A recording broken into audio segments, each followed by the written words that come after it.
बताऊंगा Rolle's theorem, Rolle's theorem and Lagrange theorem, Lagrange theorem. ठीक है, तो सबसे पहले हेडिंग करना रोज थ्योरम क्या होता है। रोज थ्योरम के बारे में आप लोगों को बताऊंगा, तो ध्यान देना कि रोज थ्योरम क्या होता है। जैसे सपोज या consider suppose y is equal to F of X is a function such that first में it's continuous on close interval a, b। दूसरी बात ये ध्यान में रखना कि इट्स डिफरेंशिएबल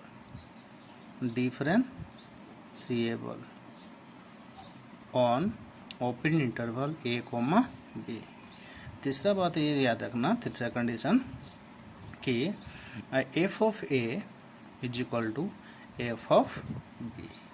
अब यहाँ पे थ्री कंडीशन अगर सेटिस्फाई हो जाएगा तो हम लोग बोलेंगे कि Rolle's theorem all three condition are verified.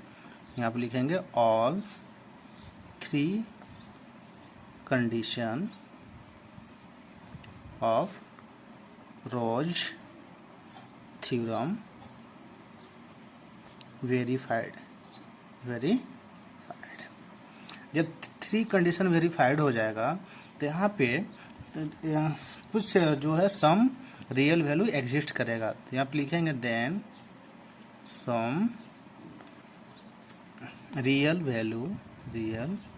Value exist C belongs to A, B. देखो सी क्या है, एक रियल वैल्यू है जो ए और बी के बीच वाले का एक पॉइंट है। ठीक है, इसको का बीच वाले का पॉइंट है सच डैट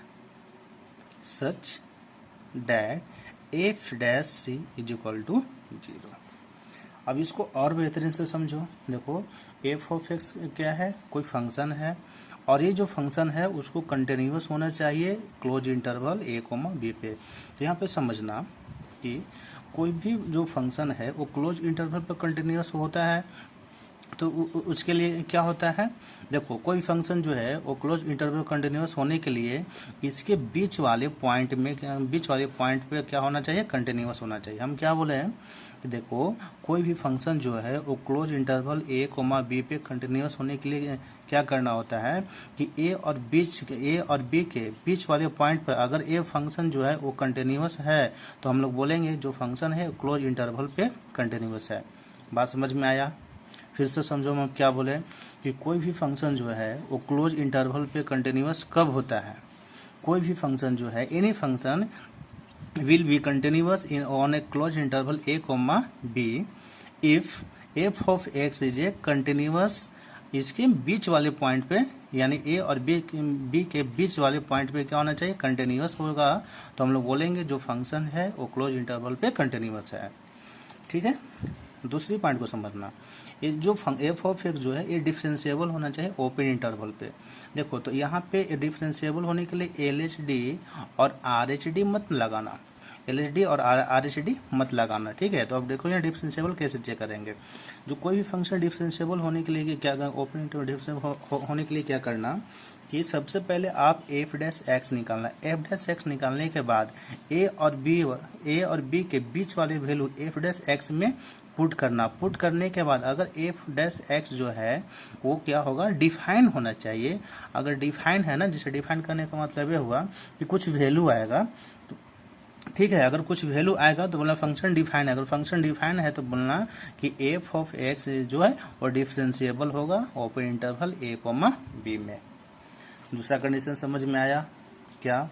देखो एक बार मैं फिर से रिपीट करता हूँ, एफ ऑफ एक्स है वो डिफरेंशिएबल होना चाहिए ओपन इंटरवल में। तो कोई भी फंक्शन ओपन इंटरवल डिफरेंशिएबल होने के लिए LHD RHD मतलब चेक मत करना। ठीक है, यहाँ पे क्या करना कि फंक्शन को डिफरेंशिएट कर देना। डिफरेंशिएट करने के बाद ए और बी के बीच का पॉइंट देखना। ए और बी के बीच का पॉइंट कौन सा है उसको देखना, और वो जो वैल्यू है एफ डैश एक्स में सब्स्टिट्यूट करने के बाद अगर एफ डैश एक्स डिफाइन है तो बोलना जो फंक्शन है वो डिफरेंशिएबल है। अगर ये function F dash x define नहीं हुआ तो बोलना फंक्शन डिफरेंशिएबल नहीं है। तीसरी कंडीशन तो वैल्यू ऑफ ए फंक्शन है, ठीक है, इसे तो इजीली निकल जाएगा।